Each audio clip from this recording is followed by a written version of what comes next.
Greetings and salutations, everybody. Dan the Wolfman here, thecombatsystem.com, Catch-Jitsu.com. Today, tabletop, I want to talk to you about how to update a third-gen Smith & Wesson auto, to pick one up and to modify it and bring it up to modern CCW carrier self-defense needs. Guys, there's a lot of third gens you might find used, luckily like me, the CS45 that was sitting in someone's drawer for the last 15 years. This thing was mint, and looking at the recoil spring assembly, the guide rod, it wasn't used practically at all. Empty firearm. So, Smith & Wesson autos, they're great, and you should take another look at them. There are things that you can do to upgrade them, whether you get a CS9, CS40, CS45 like this, or whether you get any number. There were so many numbers of generations of the third gen Smith & Wessons, and some have been hitting the market, whether you can buy on the used market in your state easily or not, or from surplus. Had I not had a friend that said, hey, update this is a friend's weapon that he's letting me borrow so I get used to DASA, and I update it to modern carry needs for him, and make sure that it's working and everything like that. So we made a little deal, and it's working out great. But had I not found this, I was thinking about picking up a Smith & Wesson 6906. Now, some of the full-size guns are great, low recoil, great for teaching new shooters. You might want to pick one up for those purposes. But for carry, instead of the 40-ounce pistols, this thing's just shy of 24 ounces. A 6906, I think, is 26.5 ounces. That is the alloy frame gun, 9mm, with a 12-round magazine. That's basically 3.5. This is 3¼ inch barrel. The 6906 has a 3.5 inch barrel. I didn't pick one of those up because I'm working with this, but had I picked one of those up, that would be another great option as well. So let's talk about the autos to begin with. Here's how it came with a pinky extension, or you can sand things down, make it better for your hand. These things, DASA, decock, and a very nice, smooth double action pull, like a very nice light revolver. But what they're known for is this amazingly short reset. That means you can dump on somebody really, really fast follow-up shots, as you see there. Really short reset. Nicer trigger than you're going to get in the single action than you're going to get out of any striker fired gun. So I have various videos on the CS45. My carry gun is outdated in Weird 2.0, reviewing it, lots of shooting footage, etc. But, here, like a 6+1 gun, is that enough? No, not really. So I'll show you how I updated it. Was unfortunately the only ones that make mags for the 45 now. 45 mags are expensive, are Pro Mag. And as it turns out, actually all my Pro Mags, even the ones I set aside as just training mags, have actually worked fine with the Pro Mag springs. They function flawlessly, even the mag that I thought was going to give me problems. But I was worried about long-term spring reliability, So what I did was, in 2 of my 8-rounders, I put in the OEM magazine, the original OEM magazine, and those have functioned absolutely flawless and always lock back. This one has a Wolf +10 power spring. I wanted to see if that would work or be oversprung. Maybe it's a little bit oversprung the first time running it through, but since then it's been great. This is working as well.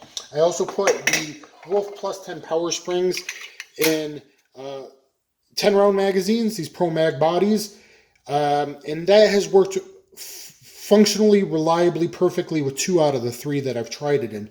One of them I'm having problems, as you see in my footage. I think I'm actually going to hand stretch it out a little bit, the spring, to see if that makes it better or worse. I think it will make it better than the ones that I've had problems with. It's actually functioning fine now, but isn't locking back. So I think I'm going to stretch that spring out, but the other ones have been reliable. So by changing springs in your mag bodies, you can update things. So if you picked up a 9mm, like say the 6906 as an example, and you wanted to keep that hard to find 12-round magazine, just get an original OEM magazine spring, put it in that, and buy the new McGar magazine 17 rounders to fit in it. So you would have both options for carry.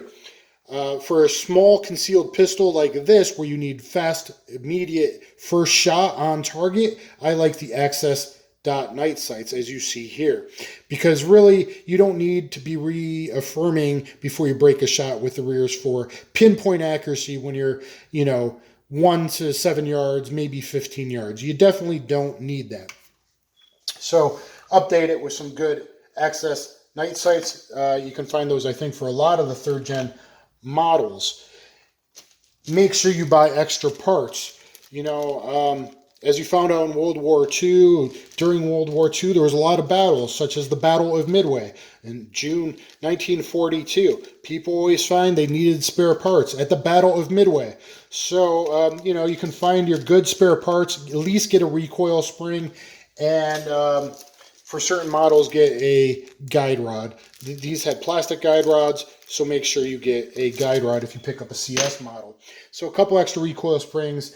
It will probably last your lifetime without even having to change it if it hasn't been shot a ton. Even if it's a law enforcement trade-in, they probably haven't been shot a ton. So, guys, that's how you update it.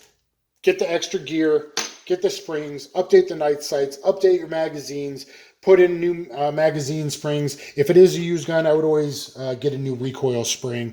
If it's something you're going to carry, I would put that in. Get some holsters. Safari Land makes a lot of holsters. Just this holster comes in all kinds of 3rd gen Smith & Wessons. This is the 105 Minimalist Bianchi.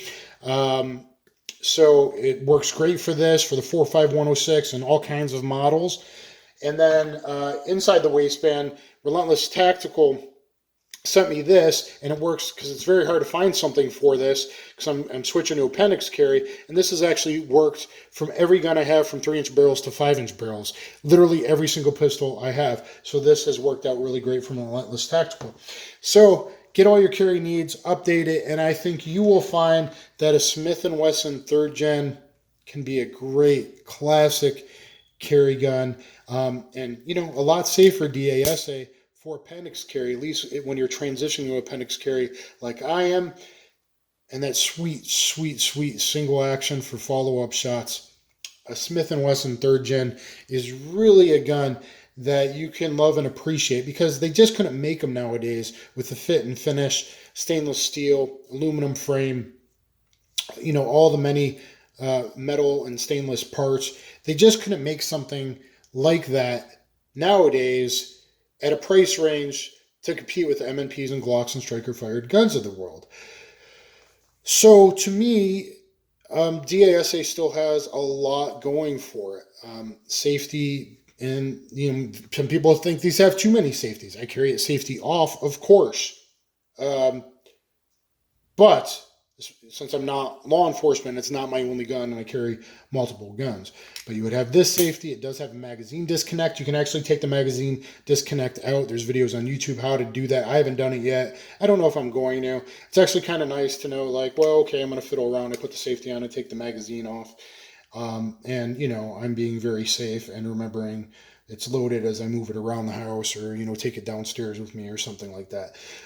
That can be useful as long as you're always very mindful and safe. But guys, Smith & Wesson 3rd gens, I think I'm happy that now I get to practice and train with one. If you find a good one that sat in a drawer forever, it's going to be great. If you find a police trade-on, budget for some parts to get a new recoil spring, a new guide rod, new magazine springs, at least if it, like a lot of the police trade-ins only come with one magazine. So make sure you don't, it's bad, it doesn't work, whatever. Just plan on the price and decide whether it's right for you to get a piece of history and get the parts that you need to update it. For the double stack 9mm, again, McGar is making 17 round magazines for it. So that was like going to be my choice until I found an old friend that said, oh, he's got this sitting in a drawer. And then I looked it over and I was like, wow, actually, I doubt I'll ever change anything. But I wanted to get the parts just in case, because they may not be made forever. So guys, that's how you update an older Smith & Wesson metal frame gun.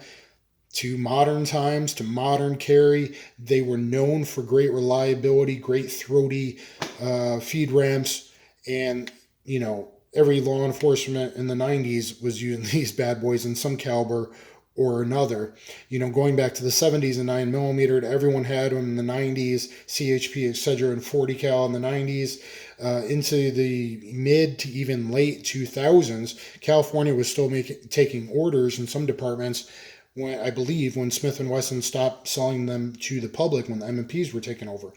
So anyway, guys, if you get a Smith & Wesson, there's how you can update it, and maybe you want to pick one up for yourself. I'm Dan the Wolfman. Please like, share, and subscribe. I always like that thumbs up, and I will catch you on the flip side. Thanks, everybody. Cheers.